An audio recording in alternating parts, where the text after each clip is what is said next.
Oimore nyako Ramogi, erokamano kuom medo kete e Ramogi TV. Machiegni chenro mar Oimore wantiere kod mathoth ma ikoni. Kata kamano magi moko kuom thuond weche ma olosoni e lak seche. The Council also resolved to appoint an advisory panel to recommend to the presidential candidate. Riwruok mar Azimio One Kenya Alliance oyango loso komiti madhitao chenro mar yiero jalup Raila Odinga. The nomination certificate issued to the fourth respondent, Joyce Atieno Osogo Bensuda, be and is hereby affirmed. Muru mar kwedo loch mar Laktar Joyce Osogo e tiko mar Women Rep ma Homa Bay wit oko gi aput mayalo buche welo e ODM. Kwa medo bei ng'ama biro nyiewo onge nikech samoro nyalo medo bei karaka to next oko medo bei pod usa 300 achiel cha. Johand mtumba oyuak ne piny owacho wi usuru mani malo e ohandgi.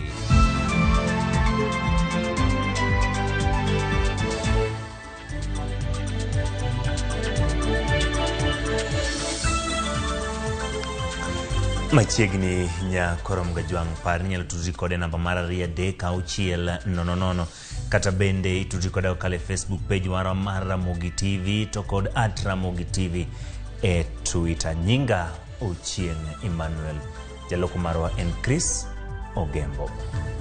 Kuku mar tendiruok mar Azimio la Umoja One Kenya Alliance ochuga put moro madhirango yore mag yiero jalup Raila Odinga ne ikruok ne yiero mar dwe mar aboro. Jodito mag Azimio ne obagoromo margi mokwongo kawuono mane otelne gi jatend Kenya Uhuru Kenyatta Raila Odinga e kin jodito mamoko. George Bati nigi lerno. Kakoro osego bao ne ng'wech moriedebe tarik 9 dwe mar aboro. Penjo maduong' en ni jolar kom jatend piny biro yiero ng'a kaka jalupgi. Mondo giyud duoko makare, riwruok mar Azimio la Umoja One Kenya ochugo duol mabiro ng'ado ne girieko e wi jotelo mani kod chia moromo bedo jalup jachung' margi Raila Odinga. The Council also resolved to appoint an advisory panel to recommend to the presidential candidate suitable candidates for nomination as the deputy presidential candidate. E kinde romo mokwongo mane ochwoye kom gi jatend piny Uhuru Kenyatta, ne oyangore ni aput mag jorieko magichano chuogo biro piedho jogo mosenyiso gombo mar bedo jalup Raila, eka bang'e gibiro chwalo nying jogo moyud ni oromo ne Raila Odinga kod Uhuru Kenyatta. Nyaka ne odonje riwruok mar Azimio la Umoja One Kenya, jatend duond bura mar Wiper Kalonzo Musyoka osebedo koramo ni ene moromo gi lemono, ka kweth mag wakeini to nyiso ni ber ka lemono imiyo jatend na Kenya Martha Karua. Romono bende ne ong'ado mar keto kenge mag neno ni yiero tim gi kwe, kendo chugo kweth mabiro kweyo ng'ur mag duond buche kaluwore kod jochung' malaro lemo mag telo kokale duond buche manitiere riwruogno mar Azimio la Umoja One Kenya. The Council further resolved, one, mandated the National Coalition Executive Committee to immediately recommend suitable qualified individuals to be appointed to the following party organs: A. Coalition Election Board, B. Coalition Elections Appeal Board, C. National Disciplinary Committee, D. Dispute Resolution Panel. E romono jokanyo mag Azimio la Umoja One Kenya ne oyiero mar keto maino eneno ni Raila Odinga oyudo loch e yiero maduong' ka oyudo kwan mamalo mag joloch e bwo riwruogno. Directed the National Coalition Executive Committee to immediately prepare a campaign strategy and plan that will ensure: 1. The Azimio la Umoja One Kenya presidential candidate wins the 2022 presidential election. 2. Azimio la Umoja One Kenya forms the next government. And 3.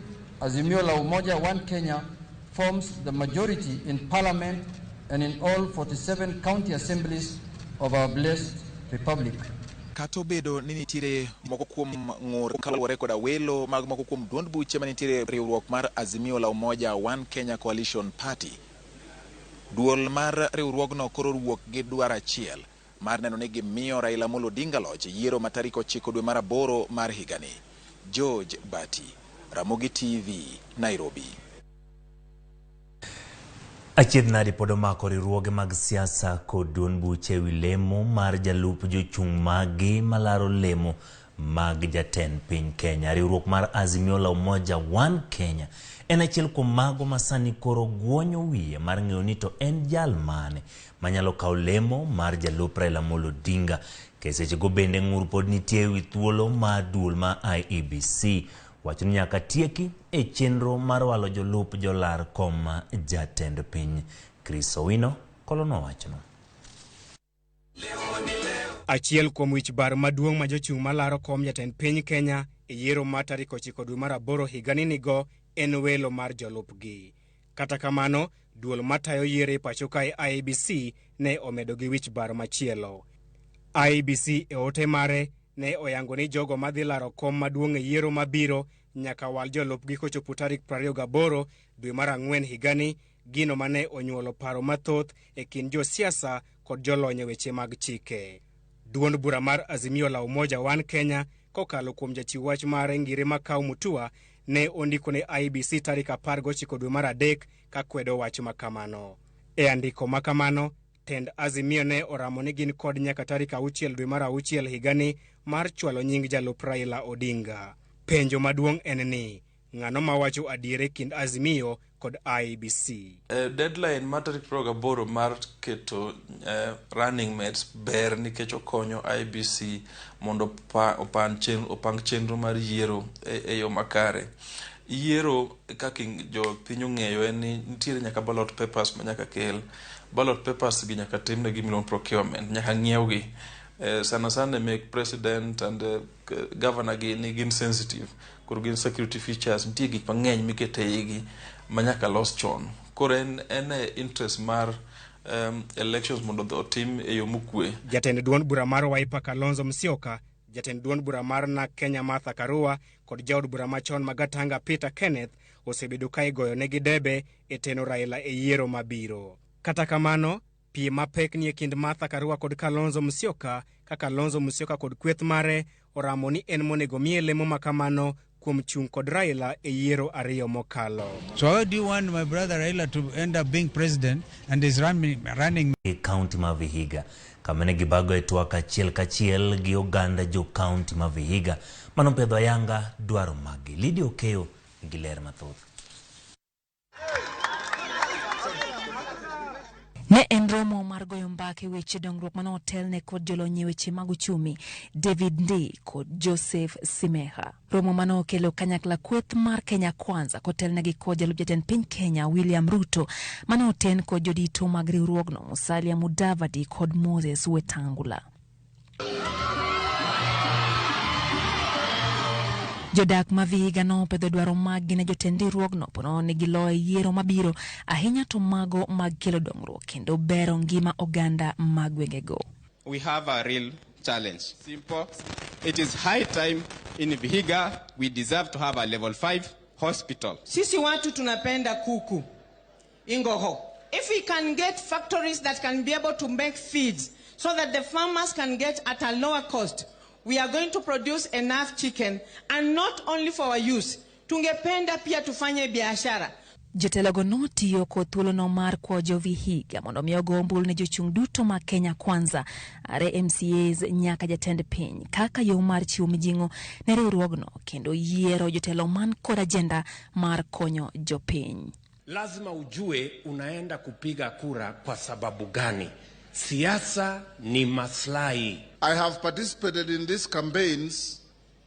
I have never been as confident and sure like I am this time. Ruto nosingo loso weche maglo mosebedo kachando jodak ma Vihiga komedo ne riwruogno osebedo joket mwandu moseikore chiwo omenda mar kelo dongruok e gwengego kendo loso thuolo mag tije ne rawere. Tunataka pale kwa sababu Vihiga tuko na shida ya ardhi. Tuko na shida ya kugawanywa kwa mashamba. Sasa tunataka kuanza ile program ya urbanization. Tunataka young people. Tuko na mpango makusudi ya kupanga ajira ya vijana wetu. Jalup jatend piny Kenya no be nowacho ni giseikore medo gera piny ma kor gwengego kendo jiwo weche pur ka gitiyo gi yore manyasani maneno ni giyudo keyo moromo kendo tieko kech e gwengego. Tunataka kaunti zetu 47 tuwe na chata na wenyeji na wakaaji wa hizo kaunti. Mnataka tupunguze gharama ya mbolea na mnataka pia kuwe na value addition katika ile mazao yenu. That's why we have come to you to tell you that we know politically we are preaching to the converted because we know you will walk with us. Jotelogo nonyiso yie margi ni gin ema gin kod nyalo mar loko ngima jo Kenya poro ne giyombo e yiero madwe maraboro. Lydia Okeyo, Ramogi TV. Welo mar ODM manichano nuodu ching makiny ne kom mar kar chung'ud bura magem koro chungi.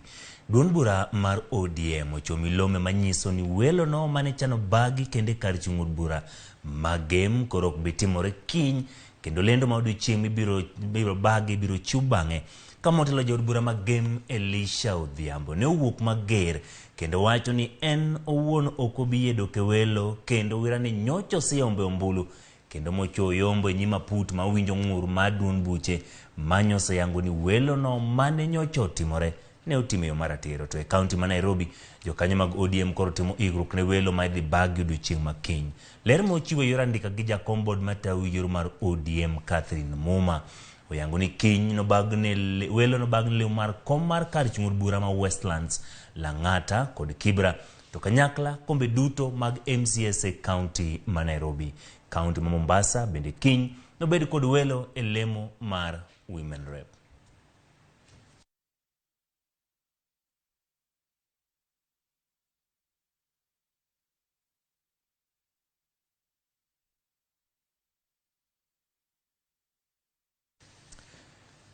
Kaudhi kaunti ma Homa Bay duol mayalo ng'ur mar jochung' e welo mag ODM ong'ado ni jachung' e kom jaod bura mar kaunti ma Bay Joyce Osogo emano locho e welo manotim tarik 14 dweni. Buche buora igeno mar chiwo duoko magi kiny koteure gi welo mar ODM manyocho bagi Homa Bay ka Millicent Adhiambo osebedo kaluwe buche go miwinje boma ma Kisumu kendo losnwa report machal kama. En bura mane odonjne kod jochung' ariyo mamoko mano Lavenda Ojala gi nyawadgi Beatrice Omoyo ma bende ne laro komno kod otiko maduon buch ODM. The election of Joyce Atieno Osogo Bensuda as the ODM party candidate for the position of county woman representative for Homa Bay County be and is hereby upheld. E bura mane gitero e nyim duol no ne giwacho ni welo no ne nigi tulo ka kuonde mamoko to jopiny ne okoluto mbulu nikech onge mar masinde mag luto mbulu e kind ng'ur mamoko. The first appellant submitted that the nomination exercise was marred with violence on destruction of property and near fatal injuries suffered by several people and asked us to take judicial notice of these incidents. The second appellant also averred that there was violence. Kochiwo duoko mar burano, Jayal Bura Velma Maumo no wito oko burano kowacho ni yango adiera notamo jochwal ng'urgo e wi weche mane gilieko kotenre kod loch mar Joyce Osogo. There was no evidence placed before the tribunal that there was violence in Homa Bay women representative nomination. The first appellant purely relied on handwritten letters dated 15th April 2022 addressed to the ODM Appeals Tribunal. The appeals filed by Beatrice Akinyi Oyomo Ogola and Lavenda Akoth Ojala be and are hereby dismissed. Kane oloso gi ute fwambo tok duoko no, Osogo mane nigi mor owacho ni Homa Bay noyiere gi kwano mbulu mamalo. I want to thank all my voters in Homa Bay County. When I was at Paddy Ayenda's funeral, I confirmed this to Jacom, none other than His Excellency Raila Molo Odinga, that Homa Bay County gave me a lot of votes. Buche mamoko mag county ma Homa Bay omako kombe mag wards kama osechiw duoko gi oting'o West Kojwach gi West Kamagak madok e yiero ka bura mar Kibiri ward to ne owit oko. Buche makiny oting'o mar jaod bura ma kaunti ma Siaya, jaod bura ma Ndhiwa, jaod bura ma Karachuonyo kod mag wards mamoko ma Homa Bay. Moko kuom buche madonjo e nyim duolno oting'o ng'ur ewi koso ng'eyo moromo mar tiyo gi masinde manyasani e luto ombulu, weche lweny e sa yiero kod mibadhi maneno e sach luto ombulu. Millicent Adhiambo, Ramogi TV, Kisumu. Duond bura mar Movement for Democracy and Growth MDG ochiwo tiko ne jochung' madhilaro kombe mopogore opogore mag siasa yiero mar dwe mar 8. Jogo moyudo tiko mar MDG oriwo koda ka gavana machon mar kaunti ma Kisumu Jack Ranguma, jaod bura ma Kisumu West Olaga Loch, jafwambo Sela Aimba e kind mamoko. George Bati nigi ler mar wachno.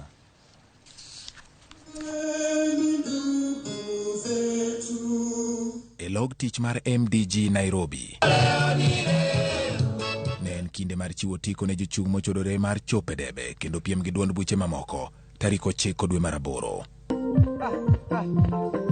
Jochung' malaro kombe kochakore gavana nyaka MCA noyudo tiko. E kinde ni maduond buche mopogore opogore bwa Azimio la Umoja medo yaro thuoge ka gitimo welo kendo giywayo jokanyo mamoko.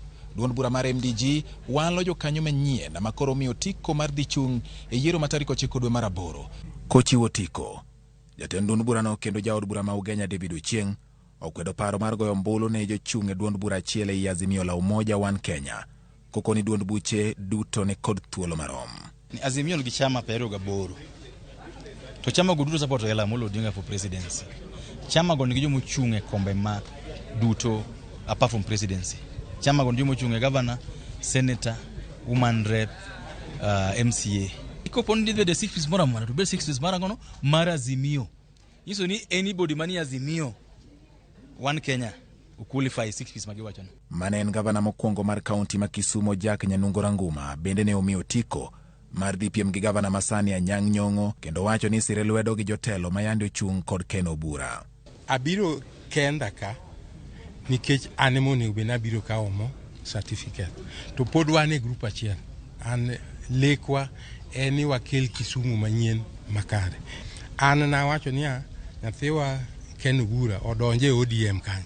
Koro tema winjore ni ka odonge ODM to plan B donjo. E kinde no jaod bura ma Kisumu West Olaga Loch osingo loch ne MDG e kar chung' od bura no dwe mar 8. In the recent past, party leader, you may know that I jumped from one party to another in between.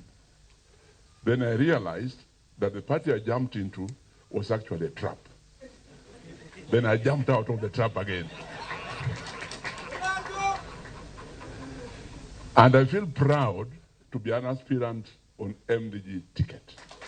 MDG bende nochiwo tiko ne nyako ma jagni 22 madhi laro kom jaod bura mar kaunti ma Kisumu makoro dhi piem gi Ruth Odinga mar ODM kod rawera madhi piem go Buru Odinga e kom mar seneta ma Siaya mosingo ni obiro kedo gi mibadhi e kaunti no koyudo loch.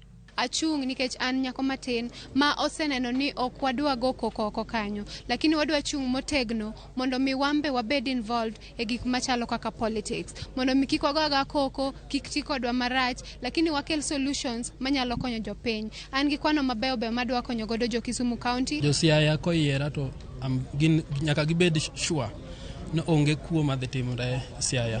Abotero gi court, wabo follow gi DCI, wabo summon gi Senate nikech Senate en kumi inyalo luonge governors mondo penjo, inyalo luongo chief CECs mondo penjo. Koyango chiwruok mare bang' yudo tiko, jalendo Sela Aimba okwayo jopiny mondo yier jotelo kaluwore gi kitgi to ok pesa ma gin go. Joluo osebedo ka ywak ni Raila not kedo matek ne devolution. To olemo mar devolution pok waneno ka tiyo maber e Nyanza kaindi. Actually, Nyanza as a whole pok wa realize olemo mar devolution. Omiya kwayo ni e yiero mabiro niendi jothurwa kik yier jotelo nikech ng'ato nogonyogi kata ni ng'ato noyukonegi jam. Kata obedo ni lek maduong' en loch mar Raila Odinga e kom mar jatend piny, duond buche mantie Azimio la Umoja One Kenya medo timo duto mar neno ni giyudo loch e kombe mamoko kaka yo mar jiwo mbi margi. George Bati, Ramogi TV. Gavana machon ma Nairobi Mike Mbuvi Sonko emoyudo tiko mar duond bura mar Wiper ilaro kom governor county ma Mombasa. Jatend Wiper Kalonzo Musyoka ochiwo tiko manyalodia ni Sonko ne dhi laro lemono maiwe thuolo gi Ali Hassan Joho. Otiko no motel nyocha rikose mi jod bura ma Kisauni Ali Mbogo. To kata kamano ochako mae kendo. Sonko koro ikore mar piem gi jachung' mar ODM Abdulsomad Nasir ma bende nyocha yudo tiko manyalodia mar ODM.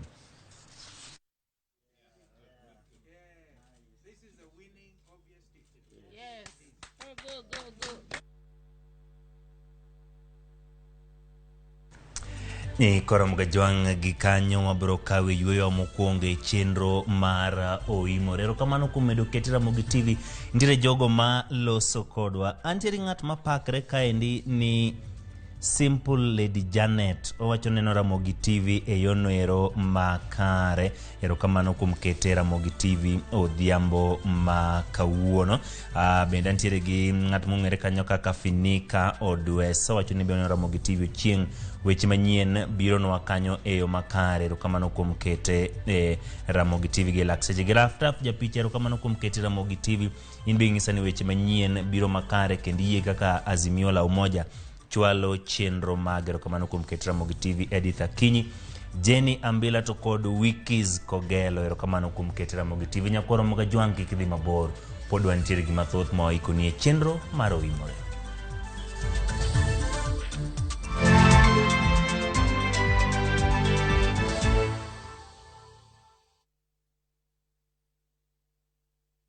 This week's hot games on Shabiki.com. Play on your favorite teams at Shabiki.com for big winnings. Kuwa Shabiki. Strictly not for persons under the age of 18. Betting can be addictive. Play responsibly. Shabiki.com is authorized and regulated by the BCLB. License number 305. Shabiki.com.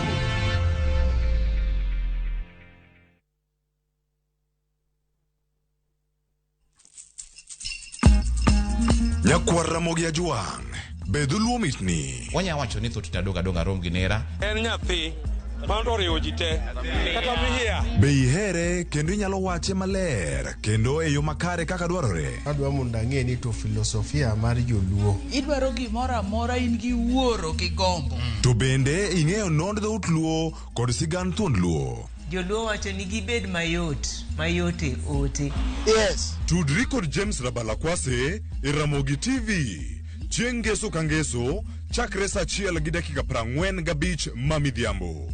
E chenro mar Ahero Dhoa.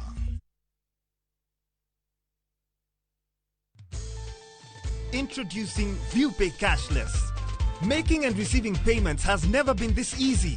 Unaweza collect fare bila hassle ukitumia ViewPay Cashless till number. Pia unaweza receive payments directly kwa simu yako bila worries za reversal. So whether unalipia mboga kwa duka ama you're having your hair redone at your favorite salon or even taking a boda, ViewPay Cashless itakusort. Tembelea ViewPay Cashless agent karibu nawe to withdraw. What are you waiting for? Usiwachwe nyuma. Dial *236# today to start using ViewPay Cashless.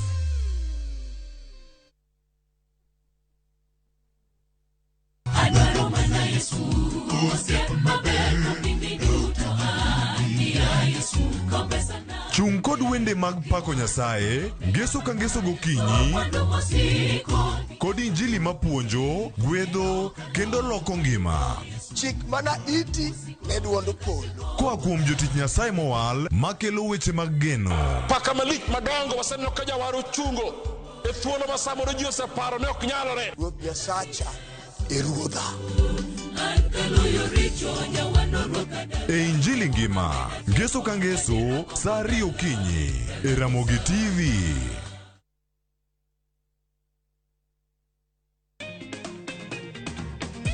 Alafu unaona ukipanda April unapata mazao kabisa. Alafu hata ng'ombe asipendaji baridi, lazima usinunulie duvet. Pata hadi 100% data zaidi bila kulipa zaidi. Imarisha maisha on the fastest and most reliable 4G network in Kenya. Alafu piga *544# au fungua my Safaricom app kupata data yako leo. This is a permanent offer. Safaricom is for you.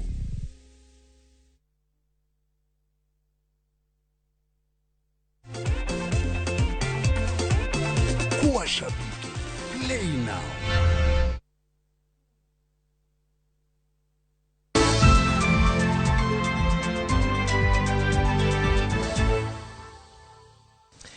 Machiegni kendo nyakoro mgajwang' erokamano kuom medo kete Ramogi TV. Wadhi nyime gi weche manyien e chenro mar oimore.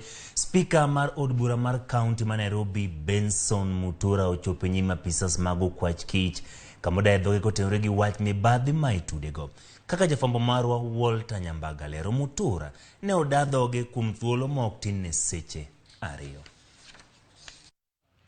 Maloyo seche 2 ka apisas mag okwach kich dayo dhog spika ma Nairobi Benson Mutura ka gidwaro lere wi mibadhi ma itude godo. Mutura ne oda dhoge kod okwach kich bang' chiwore nyim DCI okinyi mang'ich. Odiochieng' manyoro Benson Mutura ne obedo gele kod okwach kich e od bura mar County Assembly ma Nairobi e kendo goyo pingo e kinde mane obi make mak mana kaluwore kod chike mag od bura. Obila ne ogonye thuolo e kod samath mar chopo e nyim okwach kich. Only respectful for someone to be summoned. This is what they try to do. They try to arrest the DCJ the other day. They try to actually go to the courts themselves to arrest judges. It is something that we have indicated it is wrong. It should be condemned in the strongest terms possible. It is as illegal as you can see it. Jatelo no itudo kod mibadhi kachiel kod yudo chudo mag timo limbe pinje maoko bang' maling'ling fuono ni ne omedo nyinge listi mag MCS mane otimo limbe pinje maoko go kendo obodho chudo mag balang' e kata kamano ne ok odhi e limbe go. Benson pod nie lwet okwach kich ka luoro mare en ni nyal chwale tesendo bila ma Muthaiga Police Station. Walter Nyambaga, Ramogi TV, Nairobi. Erokamano Walter Nyambaga kuom lipodno ero. Gavana mar kaunti ma Siaya Colonel Rasanga koro golo siem ne jotije mag piny owacho mare ni kik donjre weche mag siasa. Rasanga kone jotije mag kaunti ni kik yie donje wach siasa mar jal madhi kawo thuolo mar gavana e yiero mabiro. Owacho ni mano kidek keto kama rach gavana manyien mabiro tayo Siaya. Rasanga ne oloso e log tich mar tend kaunti ma Siaya nyasi mar chiwo omenda mag siro somo mar jopuonjre. Gisani ng'weloro kom gavana ma Siaya jochung' mar ODM James Orengo kod jachung' mar UDM Nicholas Gumbo.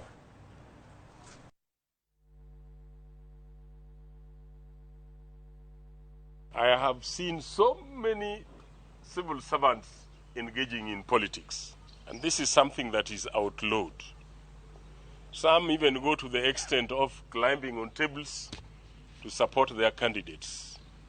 Please, I want to ask you to be as neutral as possible so that we as civil servants will see the process going on, isn't it? Rasanga will transit. Somebody else will come, whether you support them or not. Yeah? So why should you engage so that everybody knows that you are in it? Unfortunately, those people who are engaged, you will be disappointed.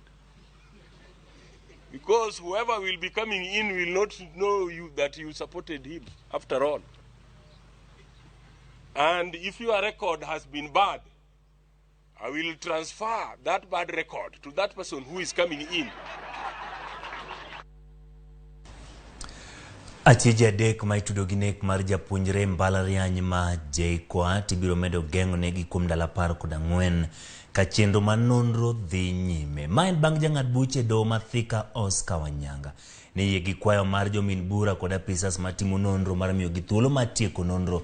Kachije gi moyang kaka Joseph Mushiri majigni 22, Kefa Mwaniki kod Paul Mbata majigni 20 moro ka moro itudo kod nek mar japuonjre no manyinge Joel Juma manyo ni ike mar 4 mar somo e mbalariany no. Yangore ni Juma nyocho monji kani kanyakla kod jaherane e otieno kanyocha gidhi kwayo gige somo ne ikruok ne penj.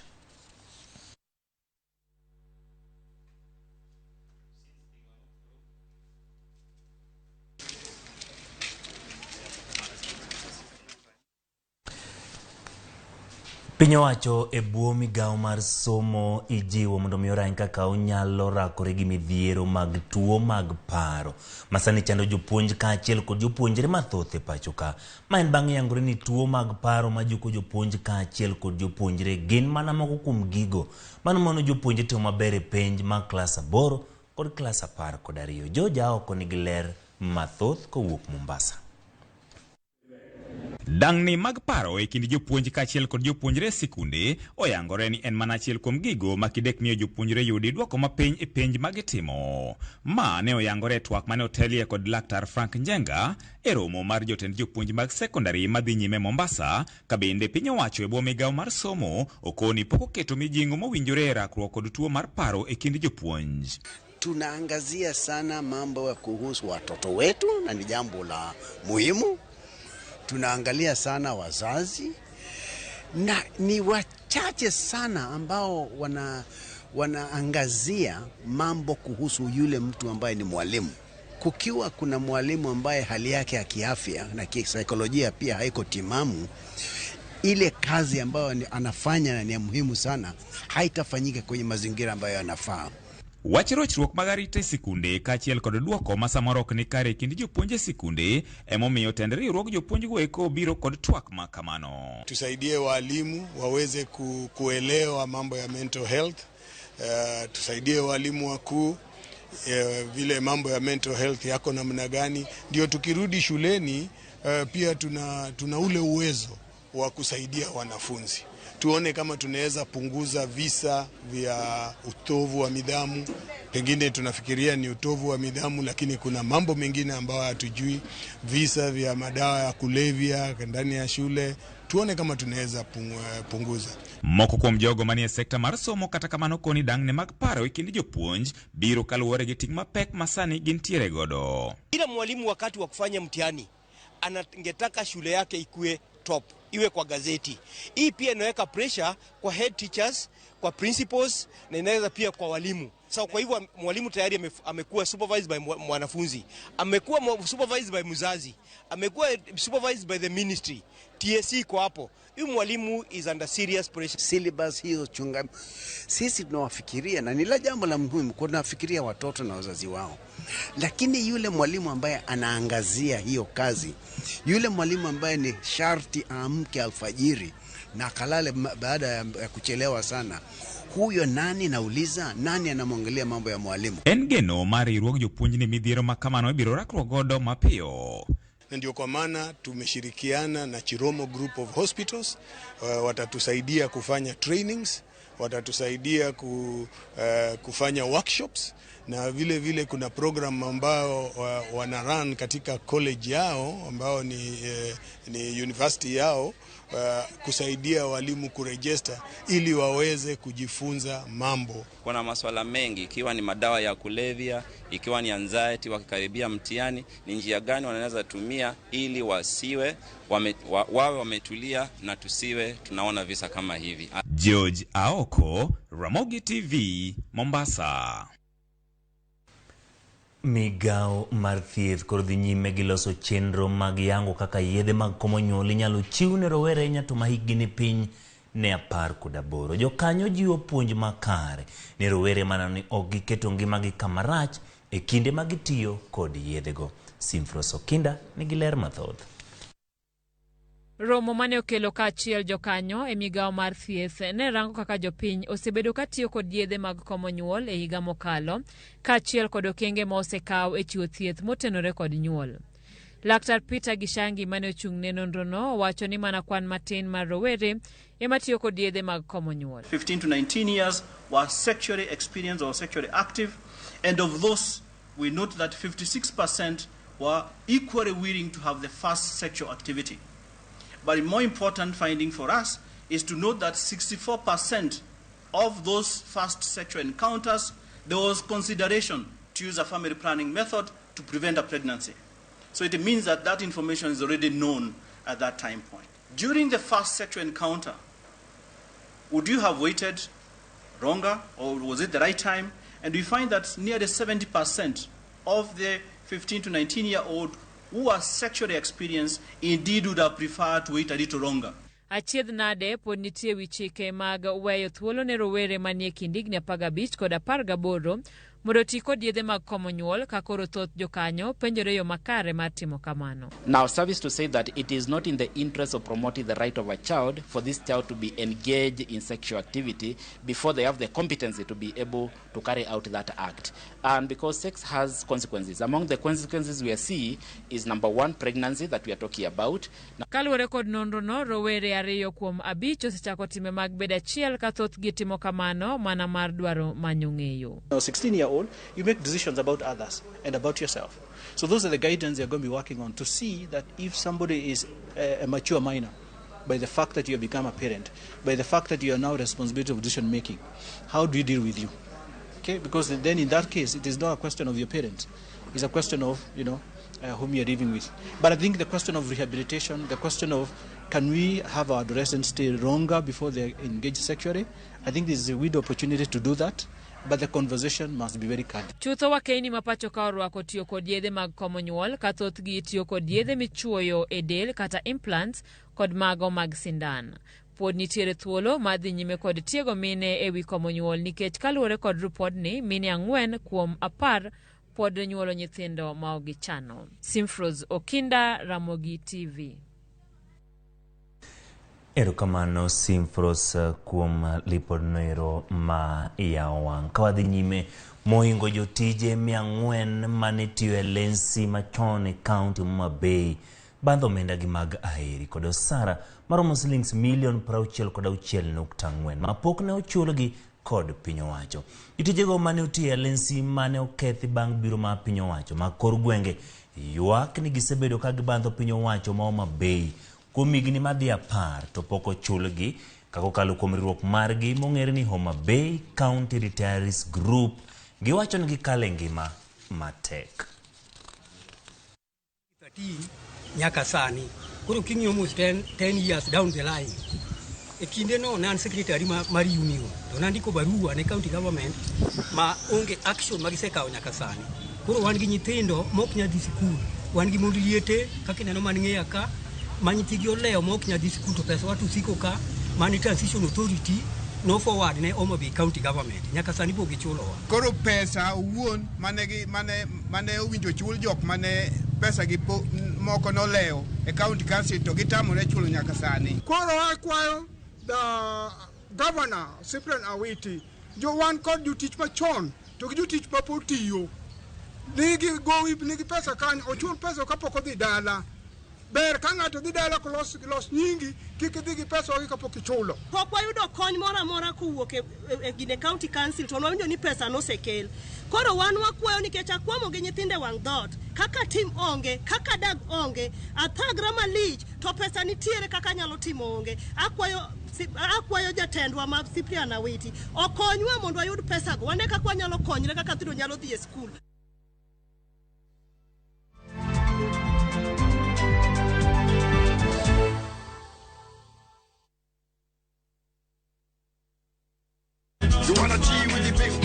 Ikelo kwayo ni to amigo we gik mamolo seche duto kaka omenda miyudo ane chama moro mare weche wala gik machandi kaka rawera kik wi wil ni be wakelo ni jongolo mopogore opogore kod thumbe mamit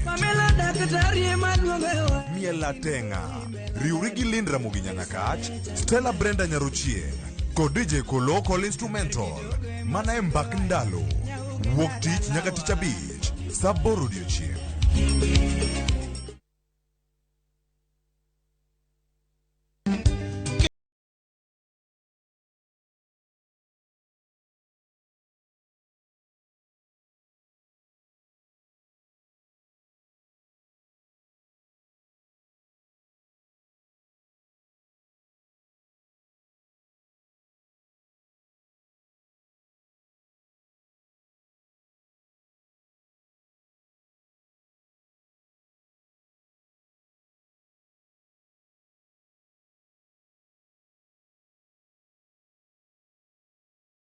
*860*419# to get Hera Mutho.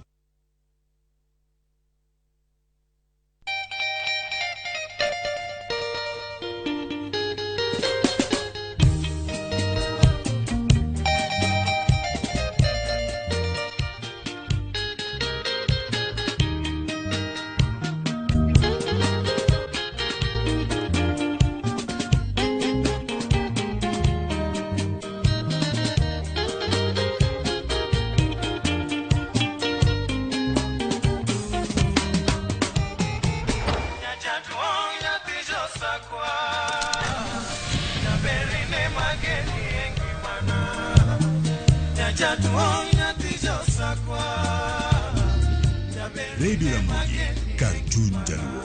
Radio Ramogi.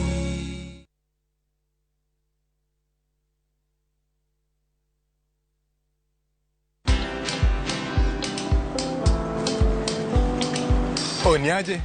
Ni kama unashangaa kwa nini naangalia simu with so much focus, eh? Usishangae sana.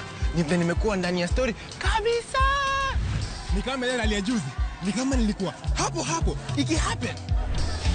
And when this new market was being opened, ni kama nilikuwa hapo tu.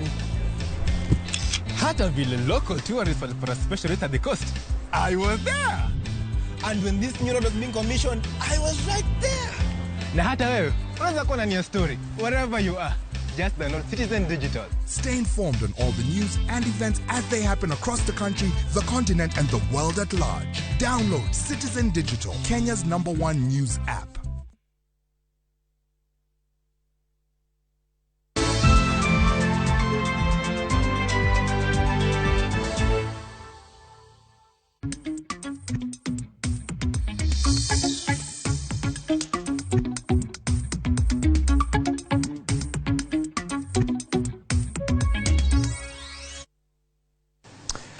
Machiegni wadhi e weche goeko mag ohala. Jopur niang' e kaunti ma Migori dwaro mondo paro mar chik malose wi bero sekta mar niang' kod sukari kadhi gi od bura kapok yiero maduong' ochopo.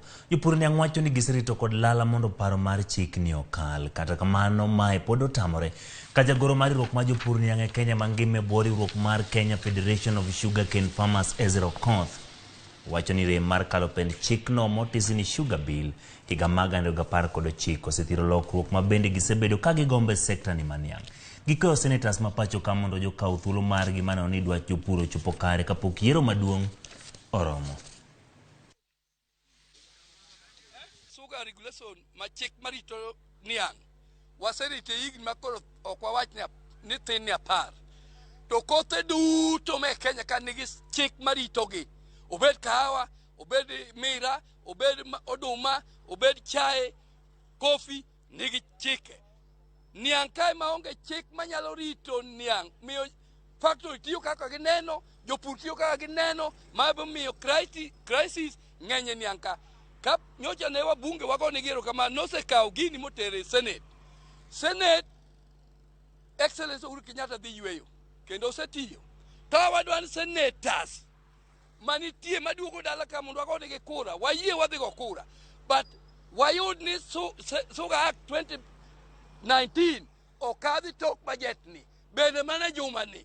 To ka onge, jopur nigi paro mogwenyre ma election okane kadhi bedo maber. Omiyo ma waneno ni sustainability mar sugar industry ok dhi bero kare nikech niang' dhi bedo maonge.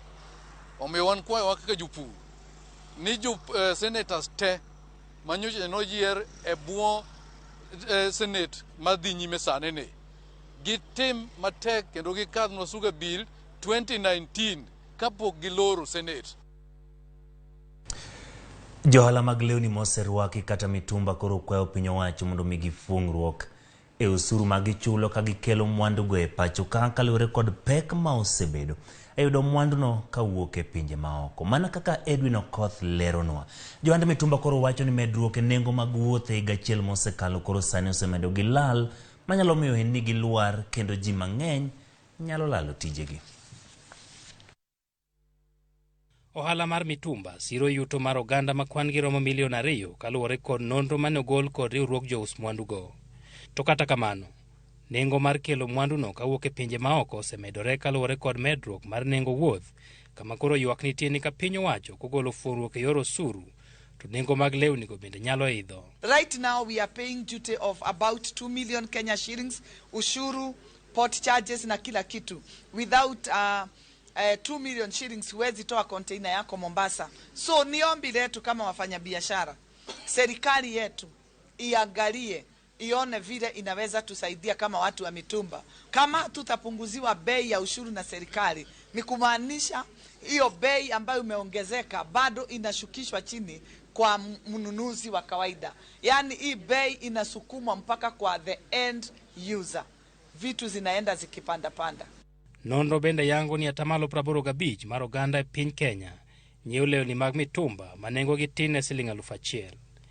Piny owacho ne oloro thuolo mar choko lewnigo e thurka kapok oyiergi, kama wachore ni okang' ma kamano ne geto geng'o chido mar alwora kod jiwo ohand lewni manyien ma iloso e pacho ka. Okang' ma jolony kwedo. There is no direct correlation between manufacturing and second-hand clothing industry. On a statistical basis, there is absolutely no evidence to support this argument that if you reduce second-hand clothing, manufacturing increases. There is no research that supports that argument. Johala ma uso mitumba e chiro to wacho ni kata bed ni nengo mar kelo mwandu no osebet ka medore, medo nengo ne jonyiepo kosebet mayot kaluwore kod yuto mar oganda ma osedok piny e higni 2 mosekalo. Nengo to kamiyo medre bat nyaka chak bedo ka pokan mango bei poko medre kaka na chako uso gi kaka poda uso gi nyaka sani. Kwa medo bei ng'ama biro nyiewo onge nikech samoro nyalo medo bei karaka to next oko medo bei poda uso 300 achiel cha. Koro heri wodhi duka machielo monyalo nwang'e 250 kata 300 molo kara kama na us gu 400 kata 350 e mondo kaw. Bang' medruok mar nengo mag chiemo kod modhi mag nyamburko, medruok mar nengo lewni ma jogo ma yutogi ni piny thoro nyiewo koro nyalo medo pek mar ngima ma osebet ka idho chakre higani kaluwore kod duol machiwo kwan e lo piny owacho KNBS. Johala mag mitumba wacho ni achiel kuom yo ma piny owacho nyalo jiwo go ohalani en yienegi mondo gikel mwandugo mang'eny eka mondo yiergi, kamano nyalo kelo negi thuolo mar uso mwandugi e pinje moko maoko. Edwin Okoth, Ramogi TV, Nairobi. Romo ma galamoro ma jotend jopuonj madhi nyime Mombasa olombo johala mathoth mowuok e kuonde mopogore opogore pacho ka. Moko kuom johala go koni gi mor gi jonyiewo ma giyude romono, ka moko kuomgi to koni ohala wang' ni dok chien kipimo kod higni mosekalo. Thoth johala go gin mago ma uso buge, kombe mag lokas, lewni kaachiel kod mwandu mamoko. Romo mane ochakore odiechieng' wuok tich kendo kelo kanyakla jotend jopuonj mawuok e pacho ka mangima biro rumo kiny chieng' tich abich.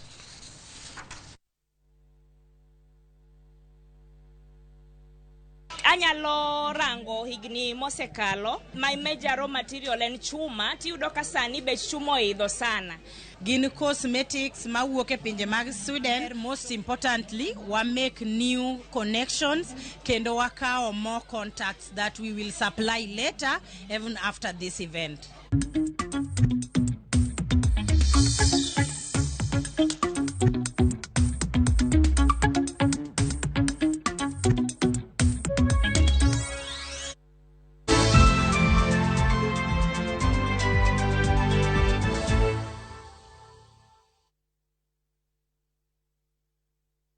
This week's hot games on Shabiki.com. Play on your favorite teams at Shabiki.com for big winnings.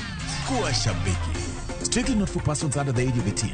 Betting can be addictive. Play responsibly. Shabiki.com is authorized and regulated by the BCLB. License number 305.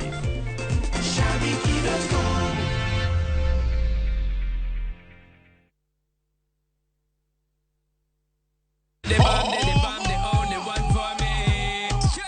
Waluare kuliet pa wamiyo moa e thurwa ka kod moa e pinje te mag Afrika gi pinje maoko. Yud thuolo mar neno gi ng'eyo jothume muhero kikelo gi Lin Ramogi to kod DJ Kolo kod instrumentals e chenro mar thum Dagmor mana e Ramogi TV.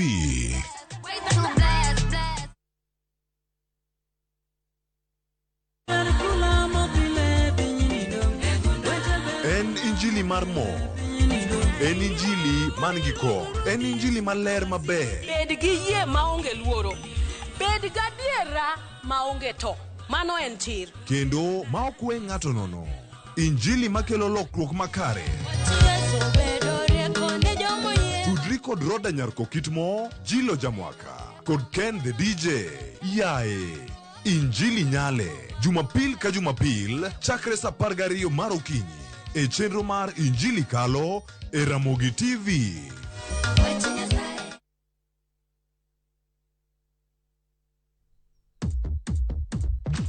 doing? Awesome's what I'm doing. Awesome screen. Awesome camera. What are you doing? Huh? Awesome's what we're doing. Water resistant. What are you doing? Ooh. Awesome's what I'm doing. Awesome screen. Awesome camera. Long-lasting battery life. Awesome screen. Awesome camera. Long-lasting battery life. Awesome screen. Awesome camera. Awesome is for everyone.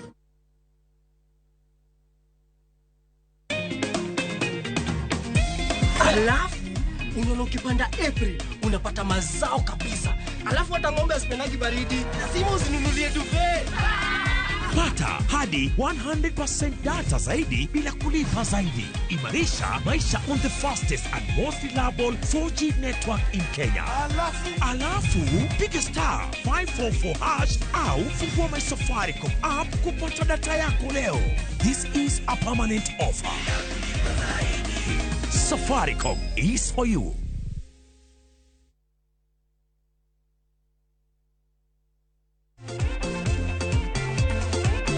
Kuwa shabiki.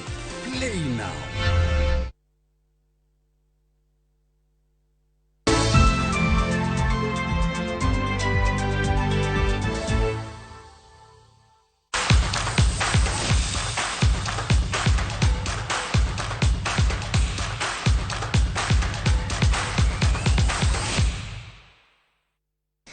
Machiegni wadhie pap timbe adhula ma Manchester United oyango Erik ten Hag kaka kocha margi. Ten Hag oketo sei kod timno kuom thuolo mar higni 3 ka odhi kawo kar Ralf Rangnick. Ten Hag ma jigni 52 biro bedo kuom kinde no ka en gi thuolo mar medo tayo timno mar Manchester United dweche 12 tok orak norumo ka bang' keto koke. Ten Hag oyango ni en gi geno ni obiro tiego timno kendo duoke ong'ala mar laro kombe e piem duto magidonjoe.